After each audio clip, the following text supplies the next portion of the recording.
Buenas tardes. Vamos a iniciar esta 10ª sesión correspondiente a la unidad curricular 2. Primero, hacer algunos comentarios. Entiendo que ustedes también ya lo saben. Ha habido me parece, un recorte en la duración de este semestre, porque estaba previsto terminar la segunda semana de marzo. Ahora resulta que el Consejo Universitario ha tomado la decisión de que más bien en la segunda semana de marzo ya deberíamos estar concluyendo con las pruebas de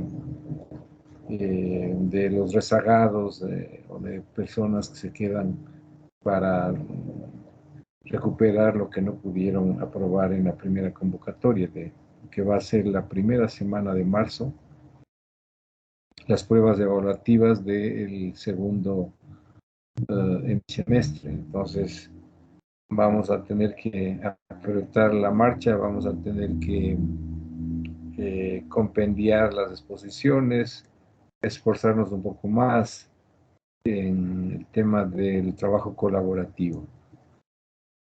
Bueno, al respecto, la sesión de hoy tiene que ver con lo que se está desde hace algún tiempo discutiendo, la identidad tanto del arte como de la arquitectura en América Latina. Entonces, haremos una exposición sobre la búsqueda del arte y la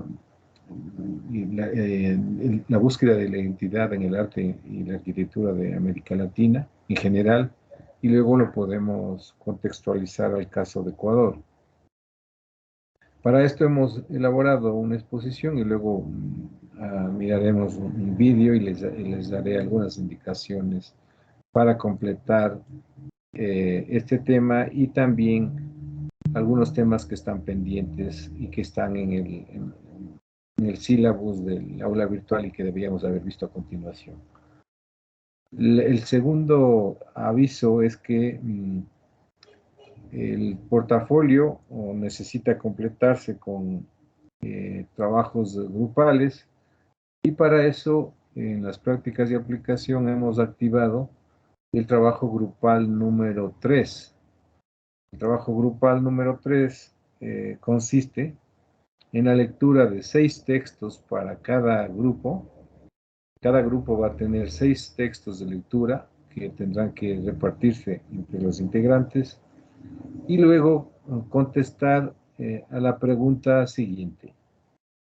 En el arte y en la arquitectura en general en América Latina y en particular en el Ecuador, ¿existen elementos propios o son importados?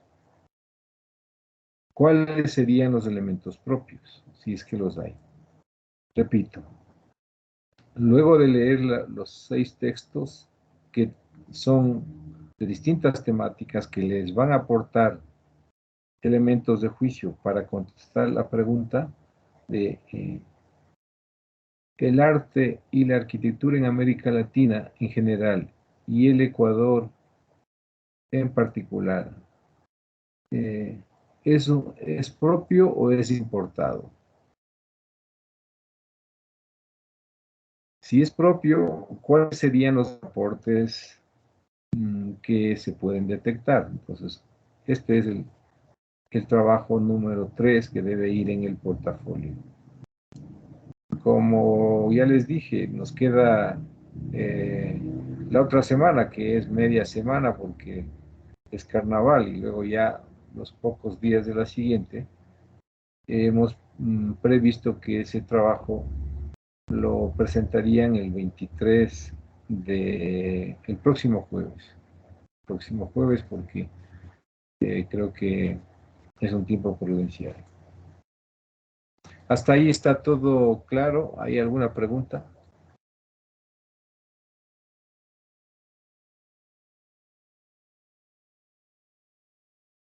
¿Alguien está ya revisando el aula virtual?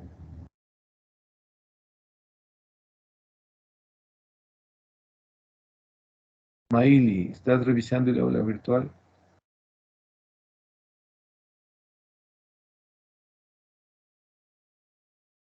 Prácticas de aplicación. Trabajo número 3, lectura de textos. Se ve ahí las preguntas, lo que hay que hacer. Cristian, ya lo tienes registrado. ¿Hay alguna pregunta?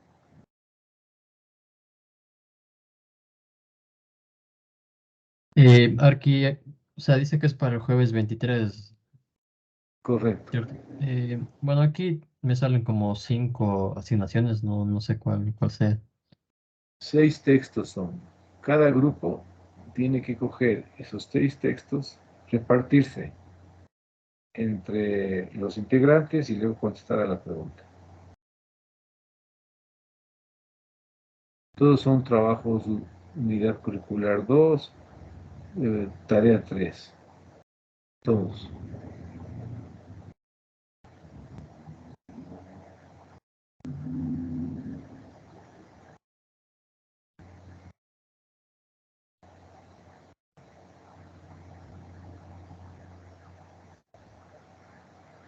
Milena, ¿está todo claro?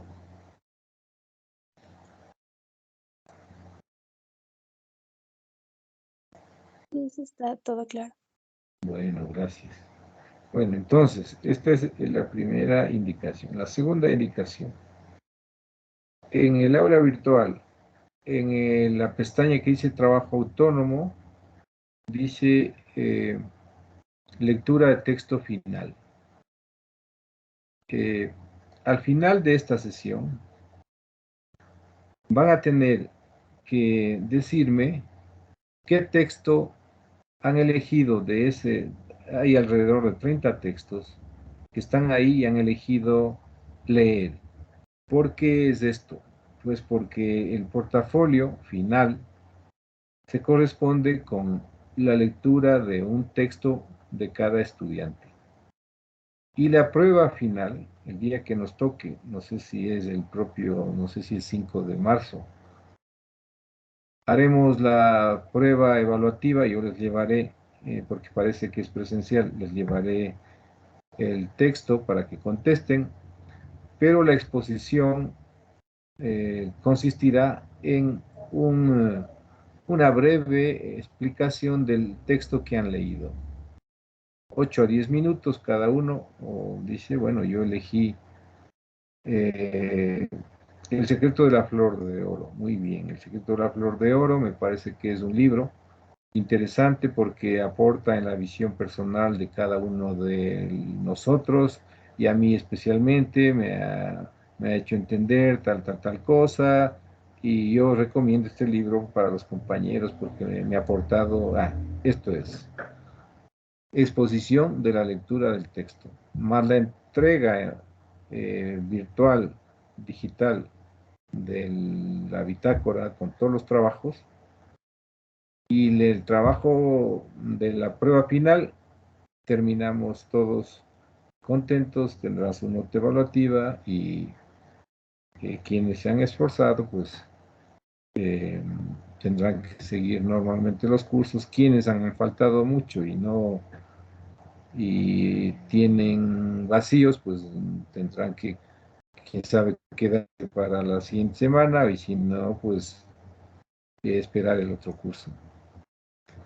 Entonces, segunda indicación, nos vamos en esta misma sesión al aula virtual, pestaña trabajo autónomo, abrimos eso que dice lectura de textos, nos vamos al link que ahí escogemos de ahí de los 30 libros o 30 y algo y me dicen, yo Natalie Estefanía he elegido este libro, yo le anoto. ¿Por qué le anoto? Porque en orden a lo que me van diciendo ya es como que reservan el libro, porque suele haber que luego otro compañero o compañera también quiere el mismo libro. Entonces, si ya está elegido, pues tiene que buscar otro, porque hay libros ahí, muchos libros, dependiendo de lo que a cada uno le interese. Libros relacionados con la materia, evidentemente, desde distintos ámbitos. desde la psicología, desde la mitología, desde la arquitectura, desde la sociología. Entonces cada uno elegirá eso y me dirá. Segundo aviso, ¿está todo claro? María Fernanda, ¿está claro? Sí, profe, sobre el segundo tema sí está claro, pero sobre el primero, o sea, ahí en la asignación que está, hay 5 textos, pero no hay los 6 que usted dice. No sé cuáles serían los títulos de cada texto para leer en el primer punto que Ya, mencionó. ya les voy a revisar, porque son 6 textos. Veamos, bueno, ya cuando terminemos la sesión explicativa del tema, nos vamos a eso. Pero sí son 6 textos que tiene que cada uno en los grupos repartirse y decir yo leo esto, leo el otro. Y luego se juntan en el trabajo del grupo y contestan la pregunta. Al final, todo eso hacen un solo documento y lo suben. El trabajo es grupal, pero con las aportaciones individuales de cada uno. Y vamos a ver lo que tú dices, María Fernanda, para resolver cualquiera. Tal vez hay un error, no he cargado el documento, tengo que cargar, pero en todo caso lo resolvemos ahora mismo. ¿De acuerdo? Sí, profe, muchas gracias. A ti, María Fernanda. Bueno, entonces, dicho esto, con esas indicaciones, repito, se ha tenido que acortar el semestre porque creo que a nivel de universidad se quiere homologar ya con los horarios de inicio de lectivos con todo el resto de universidades del país. Por la pandemia, pues se desfasó mucho. Entonces entiendo que el próximo curso empezaremos en mayo, terminaremos en septiembre y así ya vamos a ir. El otro empezamos en octubre, no como ahora en noviembre. Entonces todo esto es por ese motivo. Muy bien, les voy a compartir rápidamente lo que es la búsqueda de identidad del arte y la arquitectura en América Latina. Previamente, pues hay Disculpe, un... arquitecto, ¿en A qué ver, momento tenemos que decirle qué libros elegimos? al final, luego que veamos el video, que estemos, vamos a dar tiempo, por sí, tenemos tiempo. Al final, ustedes, o si quieren desde ya, en Teams me anotan con su nombre y el libro. Ya desde, si ahora han elegido, pues se van a Teams y yo ya luego voy revisando en Teams. Este rato vemos que hay 29 Gracias. estudiantes, 28. Entonces, si han elegido, van a Teams y ponen su nombre y el libro elegido. No hay problema incluso, desde ya.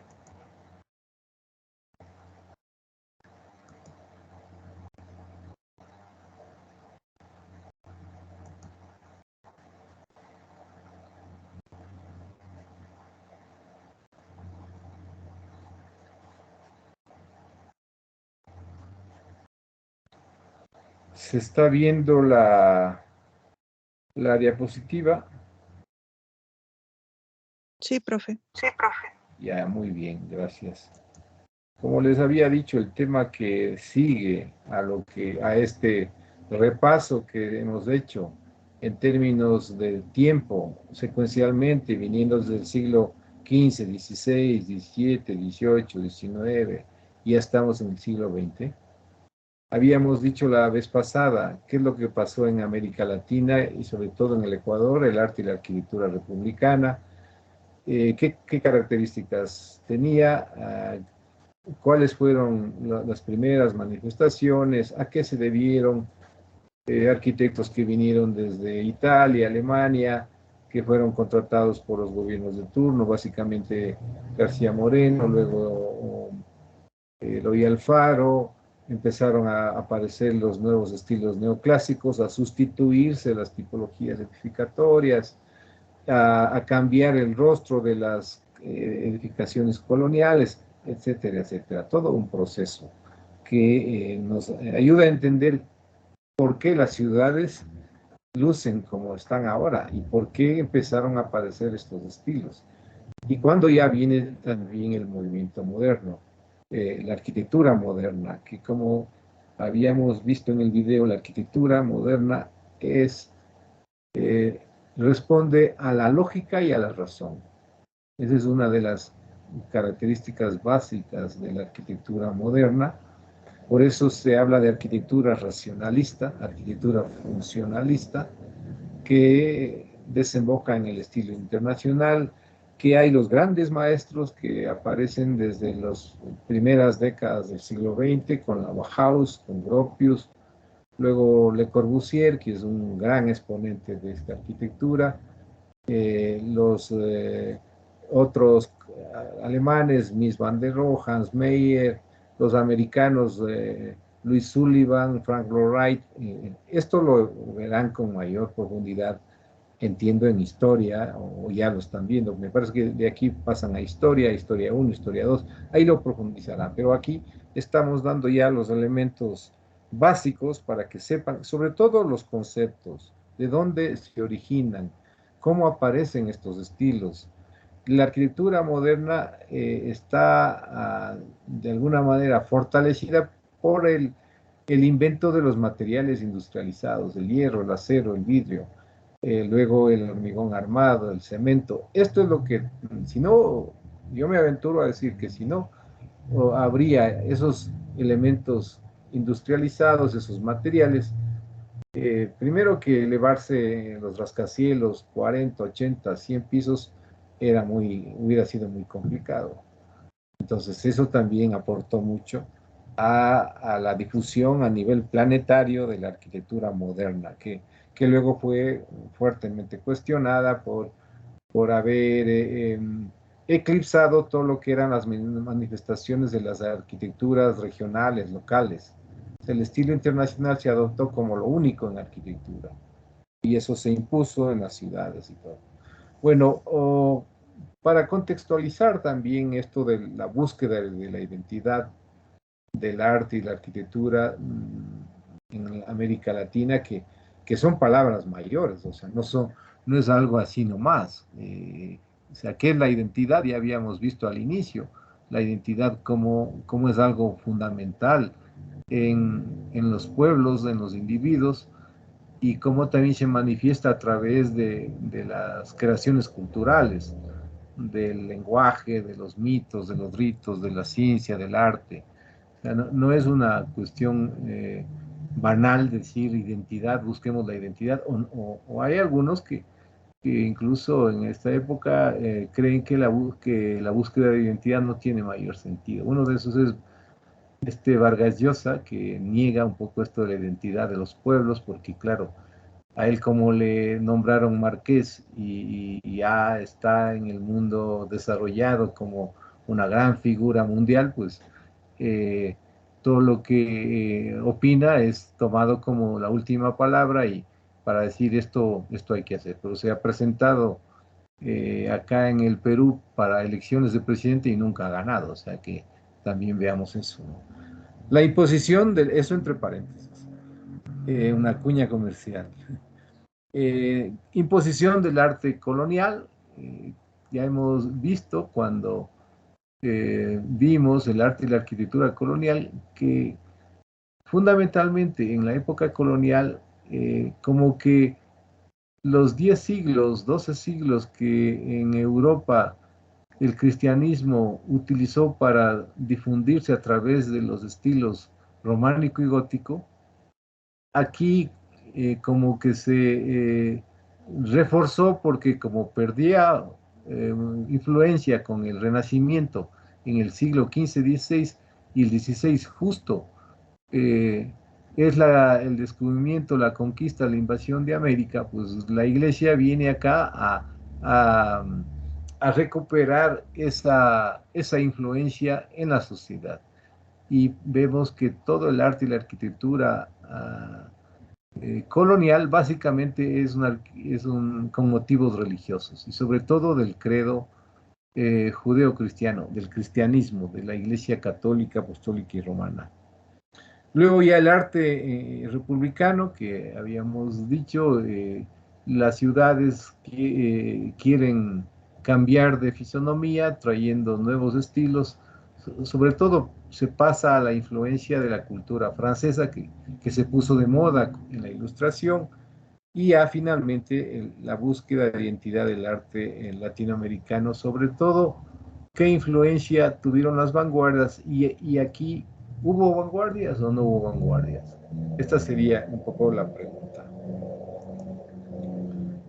Rápidamente hacer un recuento del contexto histórico-cultural desde 1885 a 1950. Primero, en la parte superior, todo lo que pasó en Europa y luego ya en la parte inferior, una línea de tiempo de lo que significó el proceso de configuración del espacio ecuatoriano y poniendo énfasis entre 1890 y 1950, como haciendo una analogía. Si en Europa pasaba esto, acá, ¿qué es lo que pasaba? Evidentemente eran procesos totalmente distintos. Aquí no habíamos llevado un proceso de industrialización, estábamos recién consolidando el Estado ecuatoriano, etc. Entonces, también tenemos que leer en ese sentido, ¿no? ¿Qué pasaba aquí cuando en las corrientes de las metrópolis culturales de Europa estaban habiendo todos estos movimientos? Llegaron al mismo tiempo, llegaron con retraso, tuvieron influencia, ¿qué mismo ha pasado? Entonces, en 1885, en Europa se está en la segunda fase de la revolución industrial. Esta segunda fase dio origen al capitalismo monopólico, la concentración de grandes fortunas en determinados grupos sociales, dueños de fábricas o la industria automotriz, la industria del transporte, etcétera, etcétera. Este capitalismo monopólico afectó a todos los sectores de la vida e irrumpe el mercado con una economía maquinista y productivista. Todo empieza a ser producido por las industrias en masa, en serie, y el individuo se vuelve un consumidor. Entonces, hasta los elementos propios de la cultura, las artes, las artesanías se vuelven un elemento, se produce en serie, se fabrican y pierde ese encanto del trabajo manual, creativo, etc. La urgencia de romper con el pasado clásico, con los siglos anteriores, en el cambio del siglo XIX al XX, se sintió en todas las artes. Los años 70 y 80 del siglo XIX serán decididamente rupturistas, apareciendo las vanguardias en 1890, que hasta las dos primeras décadas del siglo XX cambiarán definitivamente el panorama artístico en todo el mundo occidental. Se establece una ruptura entre los conceptos clásicos de lo que era la belleza, básicamente que tenía como elemento central la perfección de la figura humana con el canon que habían inventado los griegos, etc. Eso se desplazó a un concepto ya distinto de la belleza. Vamos a ver cómo los movimientos vanguardistas, sobre todo el cubismo, lo que hace es geometrizar a la figura humana y a la naturaleza y a romper con esa idea de que la perfección de las formas y de las proporciones era el ideal de la belleza. Nace el movimiento moderno dentro de un abanico de ideas que se van gestando desde la primera mitad del siglo XIX, con los escritos de Owen, John Ruskin, el mismo Morris con sus propuestas, luego arquitectos como Van de Velde, el belga, que es de esta, en principio todos son de vanguardia, pero todos van abrazando los preceptos de la arquitectura moderna, hasta llegar a la creación de la Bauhaus por Gropius en Alemania en 1919, la primera escuela de, digamos, de arquitectura o de diseño y construcción que empezó con una metodología propia para la enseñanza de el diseño industrial, queriendo compatibilizar las necesidades de la industria con las cuestiones creativas artesanales. Entonces, con esto, la cultura europea dio un salto histórico y se consolidó a nivel planetario, porque la arquitectura moderna pues empezará a ser repetitiva en todos los sitios y aparece el estilo internacional. Justamente por una exposición que se hace en Nueva York en 1930, donde se recogen todos los trabajos de los arquitectos que tenían obras con estos principios de la arquitectura moderna. Las influencias del Art Deco, del cubismo, del constructivismo, del futurismo, de las culturas de Oriente, de Egipto, de las culturas precolombinas, los mayas, precisamente, cuyas composiciones geométricas se llevan a la fachada, y también aparece la monumentalidad en las reformas urbanas que son incorporadas como hitos para embellecer las ciudades. Entonces, esto es lo que un breve hilo conductor de lo que pasa en Europa 1885-1950. ¿Qué es lo que está pasando en el Ecuador al mismo tiempo? En el 1890, aquí en el país recién empieza a haber cambios significativos con la Revolución Liberal. La Revolución Liberal lo que trae consigo es que aparezca el laicismo, esa vieja idea de la Ilustración de que la educación tiene que ser laica, aparece un siglo después de aquí con una idea liberal, cuando Eloy Alfaro llega al poder y decreta que el Estado es el responsable de la educación de la juventud ecuatoriana. Esa educación tiene que ser laica, obligatoria y gratuita.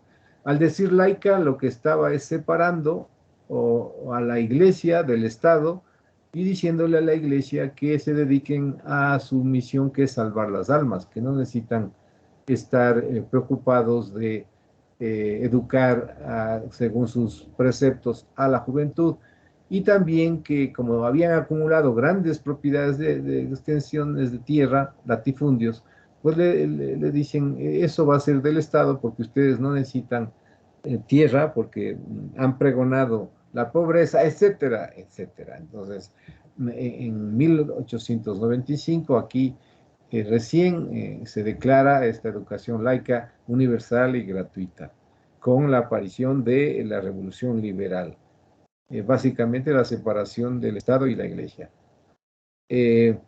Luego, en los años siguientes, cuando el Ecuador entra al mercado mundial, al mundo capitalista, se le asigna la función de exportador de productos agrícolas, y tenemos lo que se conoce como el modelo agroexportador en términos económicos. Aparece desde el año 1895, un poco antes. El Ecuador empieza a especializarse y enviar café, cacao, banano, que son los productos que exportamos para ingresar las divisas y con eso tener los presupuestos del Estado. Hacia 1970, con el descubrimiento del petróleo, cambia un poco este modelo agroexportador, pero igual es un modelo de exportadores de materias primas. El petróleo, pues, se viene, se extrae y se exporta, ni siquiera se procesaba aquí mismo.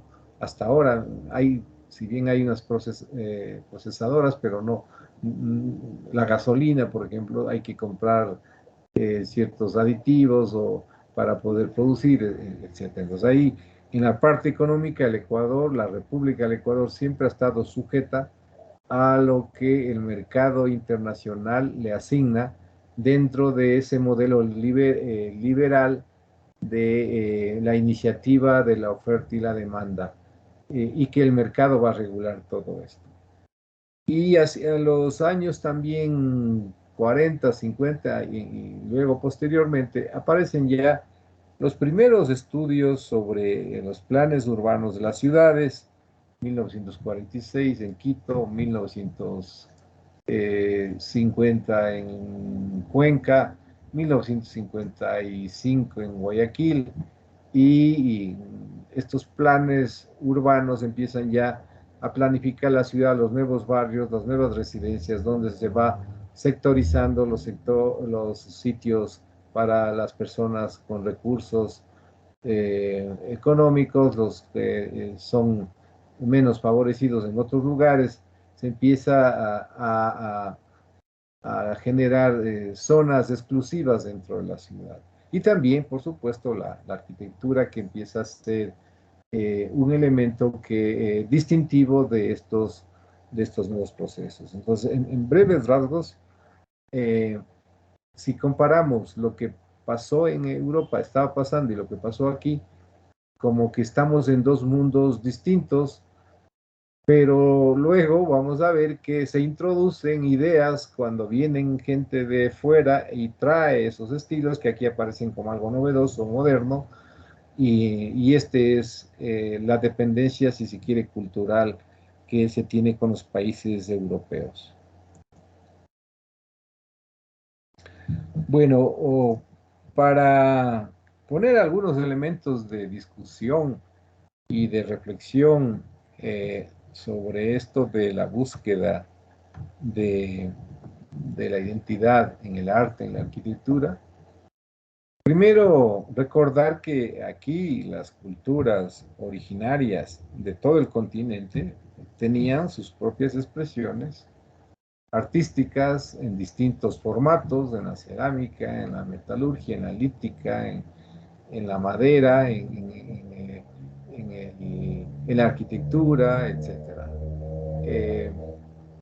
Y las muestras están ahí, están en los museos nacionales, internacionales, están ahí. Lo que pasa es que en principio no se consideraban a estas expresiones, a estas creaciones como cosas, como obras de arte, sino como cosas antiguas, antiguas de las culturas que existían aquí, punto. No había una relación porque la educación colonial desde el siglo XVI, basada en todos los preceptos que venían solo desde la visión europea, pues obviaban estas creaciones culturales. Entonces, la gran pregunta es, ¿qué pasó con el arte precolombino?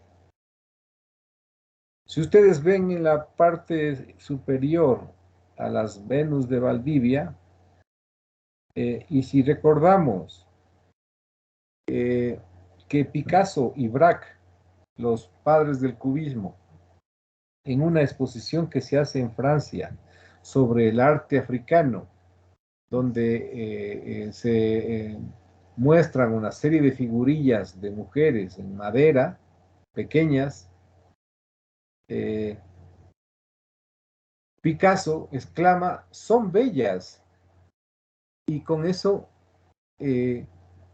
inicia una ruptura con el concepto de belleza clásico, de que era la proporción humana, la famosa Venus de Milo, por ejemplo, con sus ocho cabezas, el canon de las 8 cabezas, las proporciones bien diseñadas. Esa era la consideración de la belleza. Y al ver una figurilla pequeña, con rasgos distintos, y decir que es bella, está rompiendo esa idea de que la belleza es universal y solo tiene un patrón estético. Y por eso nosotros igual podríamos decir ahora, viendo las figurillas de las Venus de Valdivia, pues son bellas, porque responden a otros conceptos de la belleza, a otras representaciones, básicamente simbólicas. Pero durante siglos no figuran en la historia del arte, ¿no es cierto? Todos los logros de las culturas de Mesoamérica, de Sudamérica. Muy pocos textos los ponen en la historia del arte. Solo se habla del arte europeo. Aquí, por ejemplo, una muestra de las máscaras. ¿Qué son las máscaras? Alguien puede entrar a un diccionario de símbolos y ver qué es lo que es una máscara. ¿Qué representa una máscara?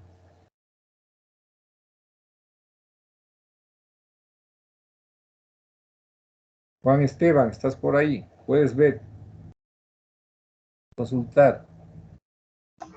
Sí, buenas tardes, ya busco. Hola.